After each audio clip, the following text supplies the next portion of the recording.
Yo, what's cracking, my fellow YouTubers? This is another edition of the Stuart Doll Show, starring yours truly, Stuart Doll.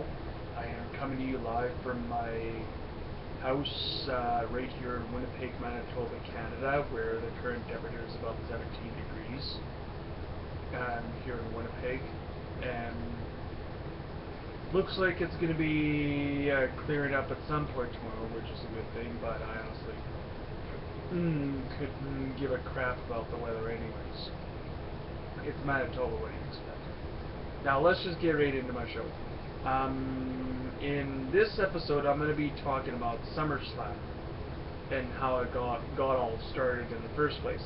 SummerSlam is basically, it's a pay-per-view event that is produced annually in August by the WWE. The inaugural SummerSlam took place on August 29th, 1988 at Madison Square Garden in New York, New York. It was broadcast via pay-per-view. Unlike the Royal Rumble of that year, which was broadcast as a television special on USA Network, dubbed the event the biggest event of the summer. It is considered one of the big four original pay-per-view events of WWE, along with WrestleMania, the Royal Rumble, and Survivor Series. Although Royal Rumble generally attracts a larger viewership, SummerSlam has been taught by WWE as the second biggest event of the year after WrestleMania. Beginning with the event in the 2009 event, SummerSlam remained exclusively to the Staples Center in Los Angeles. However, during the 2014 edition, it was announced the following year's event would take place in New York City, Brooklyn, August 23rd, 2015, basically tomorrow, in other words. So, and I'm going to tell you a little history about the development, I guess you could say, of SummerSlam, or whatever it is you want to call it. In the 1980s, Vince McMahon's World Wrestling Federation's main competition in the professional wrestling industry were Jim Crockett's promotions, JCP. McMahon encountered Jim Crockett's successful Starrcade pay-per-view, which began airing in 1983, by making WrestleMania the WrestleMania franchise. After WrestleMania 3, the most successful wrestling pay-per-view event in history, McMahon created the Survivor Series franchise, which aired the same day as Starrcade 87 in November 1987. After Crockett defeating Crockett in the ratings, McMahon created the Royal Rumble, an event airing free on the USA Network in January 1988, which set ratings record for the network, with 8 million households tuning in to watch the event. In retaliation, Crockett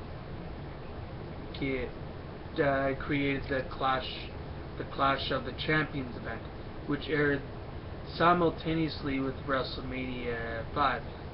WrestleMania 5 garnered higher ratings, and not long after, Crockett filed for bankruptcy and sold his company to Ted Turner, which was renamed World Championship Wrestling, for short WCW. As WWF continued to replace its closed-circuit programming with pay-per-view programming, Vince McMahon added more pay-per-views to series in November. Vince McMahon made an event in August, which was named SummerSlam. To keep WWF from having a pay-per-view market monopoly, Turner began airing monthly WCW pay-per-views, and both companies began bringing in hundreds of millions of dollars of revenue. SummerSlam became number one of the World Wrestling Federation, later the World Wrestling Entertainment, which was eventually just WWE. The most successful event and one of the big four pay-per-views, along with WrestleMania, Survivor Series, and the Royal Rumble. Those four events, along with the King of the Ring, were known as the Classic Five. The first SummerSlam was held on August 29th, 1988 in Madison Square Garden, New York City. In 2002, WWE installed a brand extension where the roster was split and wrestlers and pay-per-views were made exclusively to Raw and SmackDown brands. As a result, SummerSlam, WrestleMania, Royal Rumble, and Survivor Series were the only four events featuring wrestlers and matches from both brands. In 2006, it was the first to also feature the newly made ECW brand in 2007. However, all pay-per-views began once again featuring talent from all three bands until ECW dissolved in 2010. And here are some of the places where SummerSlam was held. Like I said, the first SummerSlam was held in New York City on August 29th, 1988. The following year it was held in East Rutherford, New Jersey in 1989, on August 28th, 1989.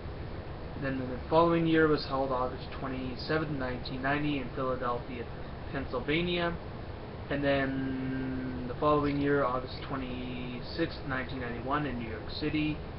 And August 29th, 1992 in London, England. Like, there's a bunch of venues that SummerSlam has been held over the years, and I'll go down the list. New York City, New York. East Rutherford, New Jersey. Philadelphia, Pennsylvania. And then again in 1991, New York City, New York again. London, England. Auburn Hills, Michigan. Chicago, Illinois. Pittsburgh, Pennsylvania. Cleveland, Ohio. East Rutherford, New Jersey.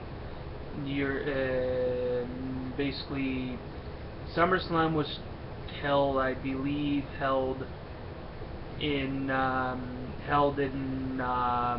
I believe it was New York City, I believe 1, 2, 3 times SummerSlam, and it was also held in East Rutherford, New Jersey 1, 2,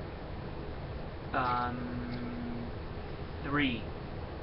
I believe 3 times. So, in other than that, SummerSlam has been held at different venues over the years, and some other ones like Pittsburgh, Pennsylvania, Cleveland, Ohio, Minneapolis, Minnesota, Raleigh, North Carolina, San Jose, California, Uniondale, New York, Phoenix, Arizona, Toronto, Ontario, Washington, D.C., Boston, Massachusetts, Indianapolis, Indiana, Los Angeles, California, and this year, Brooklyn, New York.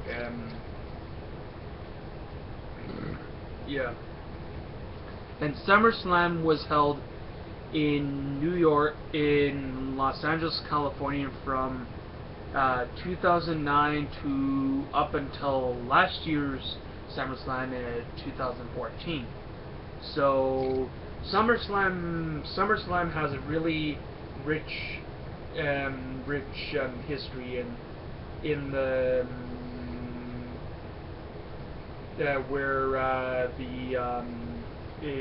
SummerSlam has a rich history in wrestling, and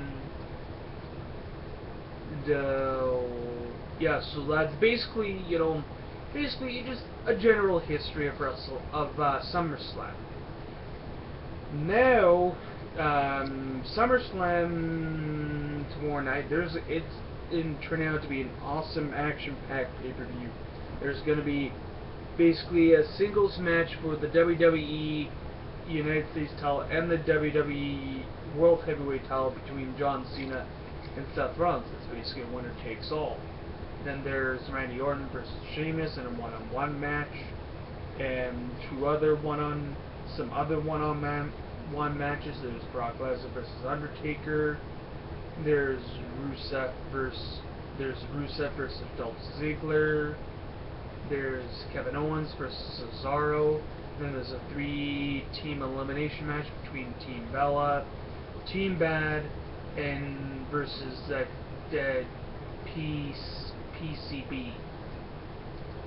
And then there's 2 tag team matches. There's Stephen Amell and Neville versus Stardust and King Barrett, and Bray Wyatt and Luke Harper versus Roman Reigns and Dean Ambrose. And then a triple threat match for the WWE Intercontinental title will be Ryback versus Big Show versus The Miz. And then a fatal 4-way tag team match for the WWE tag team titles between the Primetime Players, the Lucha Dragons, Los Matadores, and the New Day. So these are all the matches for this year's SummerSlam. And it looks like SummerSlam's going to turn out to be a really awesome pay-per-view this year. And like I said, I'm pretty excited about it. And for you people that don't have the WWE Network, you can order SummerSlam tomorrow night either through your local cable or satellite provider, or for you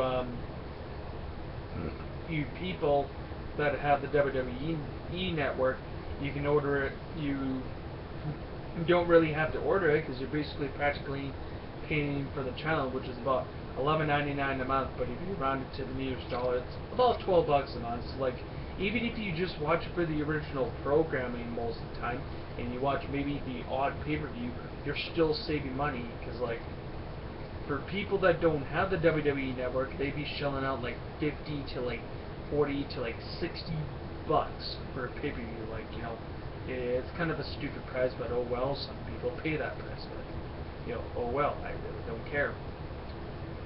What else? On another related subject, the Saskatchewan Roughriders again have lost their 8th game of the season. Now they have a record of 0-8. Like, you know, the Saskatchewan Roughriders really, right now, if they want to salvage something this season, really need to get their heads out of their arses and, you know, actually, you know, do something. Like, it's just getting ridiculous. It's not even funny to begin with. And that, what else? Other than that, this has been another edition of my show, the Stuart Dahl Show. For you young people, stay in school, stay out of trouble, and you will do fine. And for now, auf Wiedersehen, peace, and bye-bye, and stay cool, my friends, and have a good rest of the night, and bye-bye for now.